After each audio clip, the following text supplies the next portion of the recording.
This is Santosh Iman with illustration.org, and we're interviewing Kazu.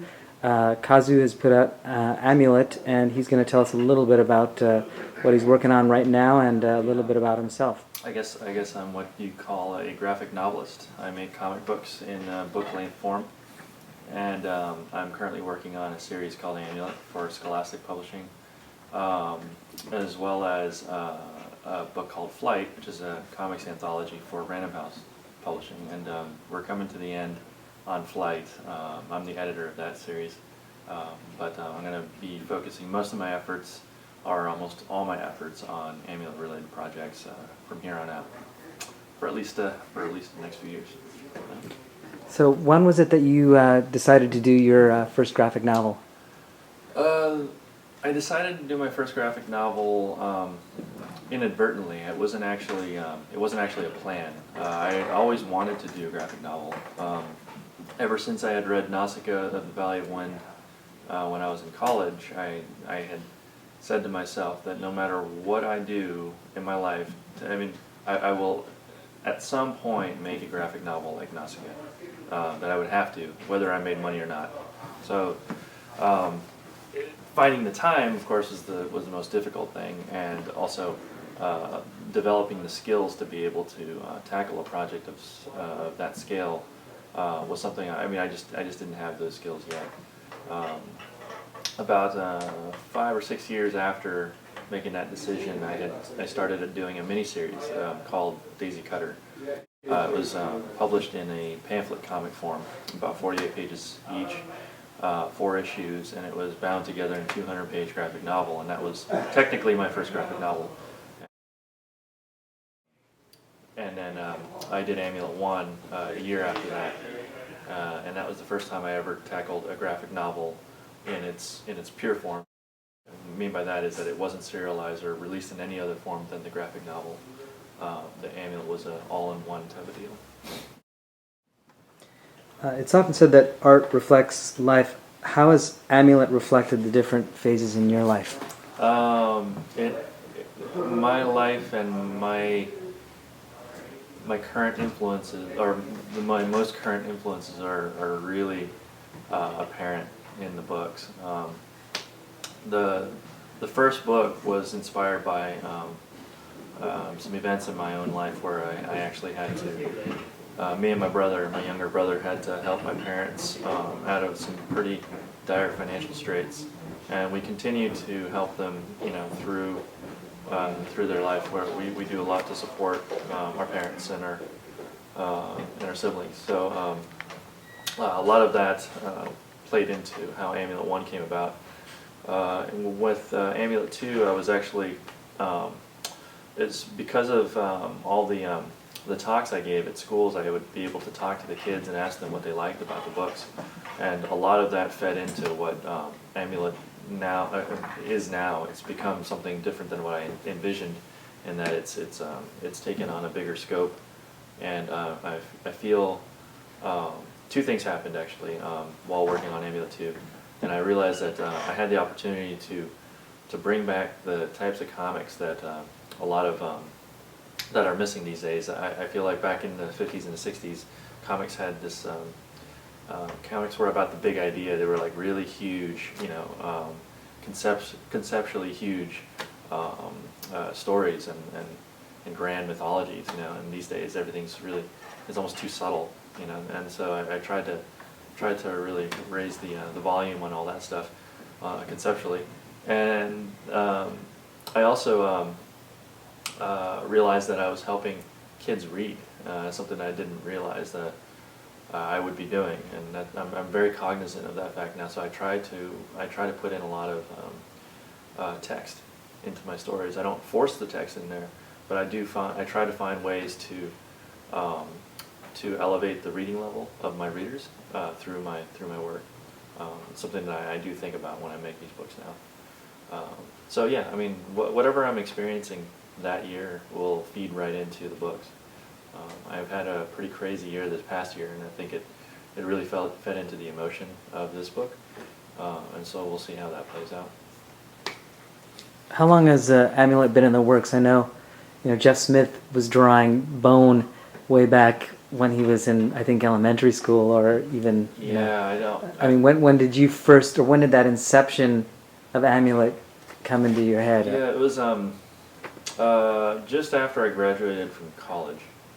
It's right around that time. It was basically the first graphic novel I wanted to tackle, but it wasn't. It was just not fully formed. It was in a really rough form. I actually have pages of it, and they look completely like Jeff Smith ripoffs. I mean, it looks just like Bone. I was such a huge Bone fan when I rediscovered it after I graduated from school, and that it just sat in the back burner. Not even the back burner. It was just in the closet basically for almost 10 years until I was able to dust it off again. And decided to really tackle it. It's when I realized I had the emotional content for it, that I could fuse with this cool concept, this idea that these kids find these crazy puzzles underneath this house they move into, and that was really all I had. I didn't really have much else going. I knew that it would lead them into some kind of a fantastic world, but I didn't really know what the book was about at its core, the emotional core of it. And after I went through all that stuff with my family, I kind of knew what I was going to talk about, so I was ready. How far do you see this book going? Or, I mean, is there an end in mind? Oh yeah, or? yeah. Oh, there's definitely an end. I'm not going to go on like, it's not going to be like manga. I mean, if you're getting this on tape, maybe like someday somebody will pull this out and go, remember when you said, because I didn't think it was going to go this, like, as long as it has now, but the way it is, the trajectory that it's on right now, I can't see doing any less than 10 books, you know, just the way everything is shaping up. That's really how long the story, I mean, the story is going to at least require that much room. But we'll see. I mean, I allow the characters and the story to tell me where it needs to go. And if I feel that there's more story to tell, and that's like, and I need a little bit more room to do it, then that's what's going to happen. We're going to do more books. The third book in the Amulet series was never planned. It was actually really just like it's almost like a rest. It's like a waypoint between books. And I realized there was a lot that went on in that little that sequence. It was originally only 20 pages, and I thought, you know what, this could be an entire book. And so I ended up making it an entire book. And so the fourth book is actually technically the real third book, but and the third one's the setup for the fourth. But we'll see how people take to the fourth. See if it pays off. Can you tell us a little bit about how you got your book to one of the largest, or if not the largest, children's book publisher? How did that happen? I was, I think, in the right place at the right time. They had already wanted to work with me, and I didn't know that when I was putting my stuff together. But I was putting together the Amulet book proposal, and my friend Raina Telgemeier was doing the Babysitters Club series with them. She was adapting the novels or the chapter books into graphic novel form. And then she mentioned that her editor really wanted to work with me somehow and wanted to talk with me. And I said, well, that's fortuitous, because I actually have a project that might really fit in with what they're doing, because I had something that was really inspired by Bone in a lot of ways. So they saw it, and they pretty much immediately wanted it. And then there was a bidding war between them and Simon & Schuster, and then we ended up at Scholastic, which I think is the right home. And that's how we ended up there. It was a, and it was in a different time too. It was like during a time when all the publishers were looking at graphic novels and saw that there was a growth industry there. There was growth in the graphic novel sector, the bookstore. A lot of it fueled by the popularity of manga.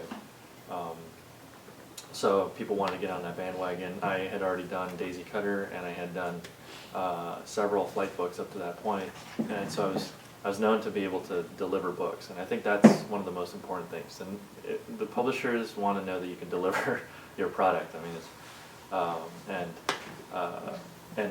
delivering graphic novels. Delivering graphic novels is it's a pretty difficult proposition. So So yeah, hopefully they pick the right guy. It's doing pretty well, I think. And yeah, hopefully we're just at the beginning of its real success.